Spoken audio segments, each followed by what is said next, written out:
આજે અંબાજી માતાની પવિત્ર જનમંચ કાર્યક્રમ લોકોના પ્રશ્નો સાંભળવા માટે ઉપસ્થિત છે એવા ગુજરાત વિધાનસભા વિરોધ પક્ષના નેતા આદરણીય અમિતભાઈ ચાવડા સાહેબ, જિલ્લા કોંગ્રેસ સમિતિના પ્રમુખ આદરણીય ભરતસિંહજી, દાતાના ધારાસભ્ય આદરણીય કાંતિભાઈ ખરાડી, તાલુકા કોંગ્રેસ સમિતિના પ્રમુખ શ્રી, અંબાજી શહેર પ્રમુખ શ્રી ભાઈ વાઘીલાલભાઈ, દિનેશભાઈ, આંબાભાઈ, આપ સૌ કોંગ્રેસ પાર્ટીના સૌ વરિષ્ઠ આગેવાનો, વડીલો, યુવાન ભાઈઓ અને મીડિયાના મિત્રો, ઘણી બધી રજૂઆતો સ્ટેજ ઉપર આવીને પણ તમામ લોકોએ વિગતવાર વાત કરી છે. આપણા વિરોધ પક્ષના નેતાએ અરજી સાથે એમને પોતાની ડાયરીમાં પણ નોંધ કરી છે. કેટલાક પ્રશ્નો નીતિ વિષયક નિર્ણય છે, ક્યાંક સામૂહિક છે, ક્યાંક વ્યક્તિગત છે, તમામ ડિપાર્ટમેન્ટોના પ્રશ્નો છે. ત્યારે આ જનજાગૃતિ, તમે આ રજૂઆત કરવા આટલા સુધી આવ્યા અને તમારા હક માટે તમે કટિબદ્ધ છો, એ બદલ પણ હું તમને ખૂબ ખૂબ અભિનંદન આપું છું. કમસે કમ તમે તમારો હક લેવા માટે તમારી સામે જે અન્યાય થઈ રહ્યો છે એ ન્યાય મેળવવા માટેના પ્રયત્નો કેટલા ટાઈમથી વ્યક્તિગત રીતે કરો છો, તો આજે સ્ટેજ ઉપર કર્યા, ક્યાંક વિભાગમાં જઈને પણ વાત કરી છે. ત્યારે રેલવેનો જે પ્રશ્ન છે, ખેડૂતોને વળતર આપવા માટેનો, આપણી કઈ ટ્રેન તારંગા અંબાજી, એ ખેડૂતોને પૂરતું વળતર મળે એ માગણી છે.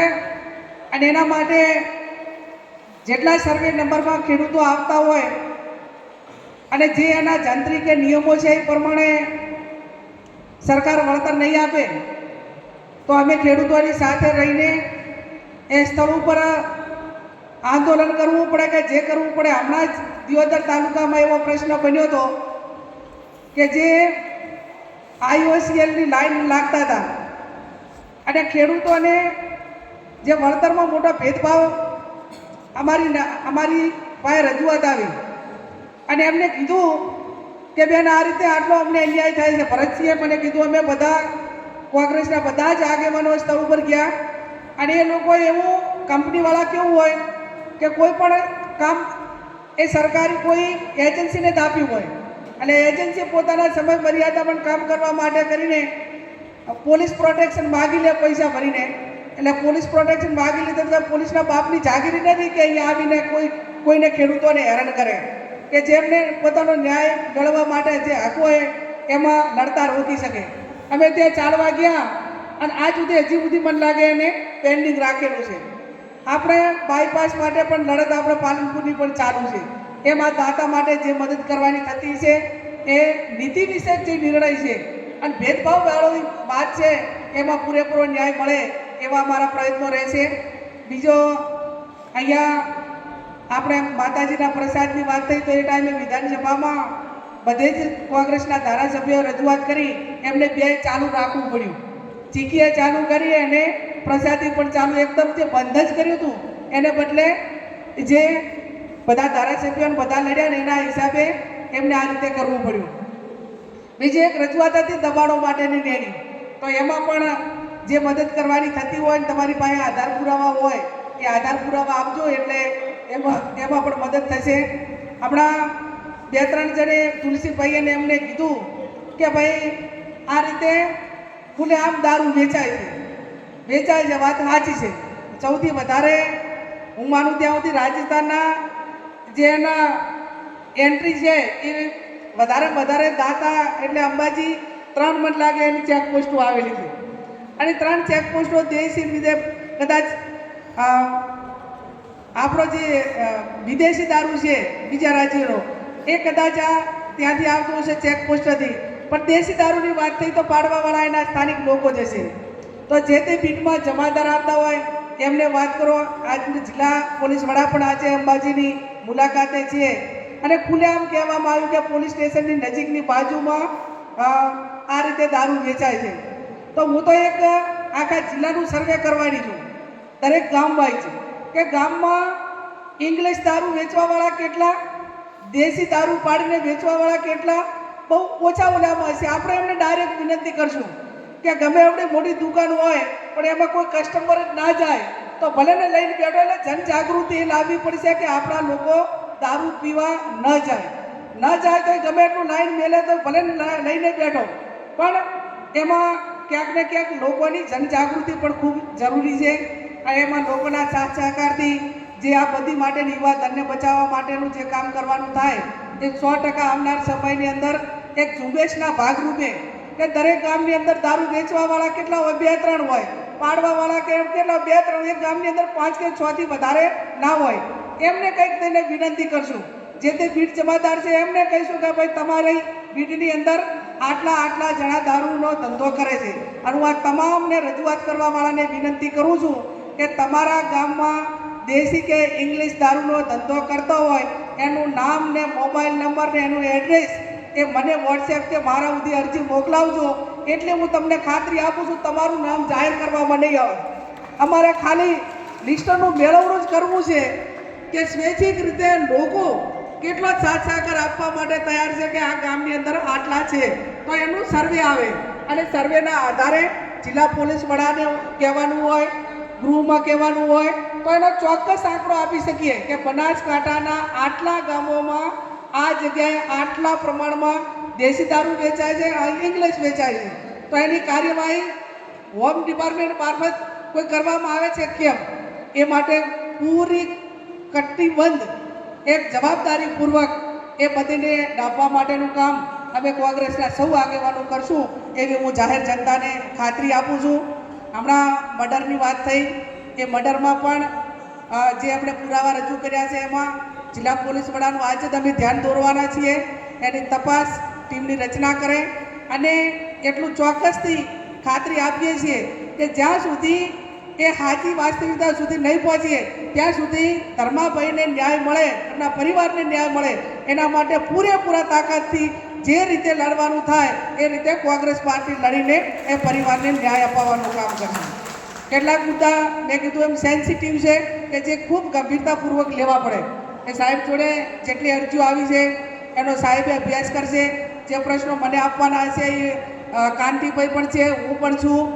સંકલન સમિતિમાં લેવા પડે એ પ્રશ્નો સંકલન સમિતિમાં પણ લઈને જે તે વિભાગ પાસે એનો જવાબ માગશું. સંતોષકારક જવાબને ઉકેલ નહીં આવે તો ફરી પણ એમને રૂબરૂ બોલાવીને જે તમારી જે રજૂઆતો છે એ પૂરેપૂરું શક્ય હોય એટલો ઉકેલ થાય અને તમને બધાને ન્યાય મળે એવા અમારા સૌના કોંગ્રેસના સૌ આગેવાનોના પ્રયત્નો રહેશે. પણ એટલું હું ચોક્કસ કહીશ કે બહુ જે પહેલેથી સિસ્ટમ હતી એ આખી વહીવટીતંત્રની અલગ હતી, હવે આખી સિસ્ટમ બદલાઈ ગઈ છે. હવે બધું જ ગાંધીનગરથી દિલ્હીથી નક્કી થાય છે, એટલે નીચેના જે કર્મચારીઓ કે નીચેના અધિકારીઓ હોય એ માત્ર ને માત્ર ચીઠીના ચાકર હોય છે. ધારો કે જિલ્લાની અંદર કેટલો દારૂ વેચવો એસપી નક્કી કરે અને ત્યાંના ગૃહમંત્રી નક્કી કરે, પછી આ પીઆઈ હોય કે પીએસઆઈ હોય કે બીટ જમાદાર હોય તો કરીને શું કરે એમ. એટલે મારો કહેવાનો અર્થ એમાં દરેક ડિપાર્ટમેન્ટમાં જમીનનો ઇસ્યુ હોય તો કોણ નક્કી કરે, તો મહેસૂલ મંત્રી નક્કી કરે, ત્યાંથી નક્કી કરે. આ કલેક્ટરો જેલમાં જાય નહીં દેખાતા?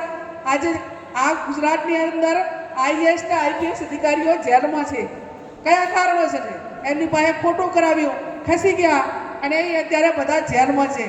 એટલે મારો કહેવાનો અર્થ એટલો જ છે કે આખી સિસ્ટમ જે પહેલી નીચેથી હપ્તા ઉપર જતા હતા હવે ઉપરથી કરીને છે કે અહીંયાથી કરીને એના ટકાવારી નક્કી કરવામાં આવે છે. અને આવા વહીવટની સામે જનજાગૃતિ લાવીને સૌથી પહેલું તો સત્તા પરિવર્તન થાય અને સત્તા પરિવર્તન માટે કરીને લોકોએ જેમ આજે બનાસકાંઠાની જનતાને અભિનંદન આપવું પડે કે જે છવીની હેટ્રિકની વાતો કરતા હતા એને તોડવાનું કામ એ બનાસકાંઠાની જનતાએ કર્યું ને એમાં દાંતા તાલુકે પણ લીડ આપીને એ જે એમનો રેકોર્ડની જે વાતો કરતા હતા એ શું નથી કર્યું તમને ખબર છે, તમને બધાને ખબર છે. આ બેઠા એટલાને કે દાંતા વિધાનસભાની સીટમાં જેટલા આપણા ગામો આવે છે એ તમામ ગામોમાં આપણે કહેવા જઈએ તો સામ દામ દંડ ભેદ એટલે પૈસા હોય, પોલીસ હોય, ડરાવવાની વાત હોય, કોઈ પૈસા આપીને આપણા એજન્ટોને ફોડવાની વાત કરી હોય, એમ કરતાં કરતાં મારા અનુમાન પ્રમાણે દાંતા વિધાનસભામાં 20 થી 25,000 વોટ ખોટા કર્યા છે કે નથી કર્યા? કર્યા કે નથી કર્યા? હું તમારી પાસેથી બધા પાસેથી અવાજ માગું છું.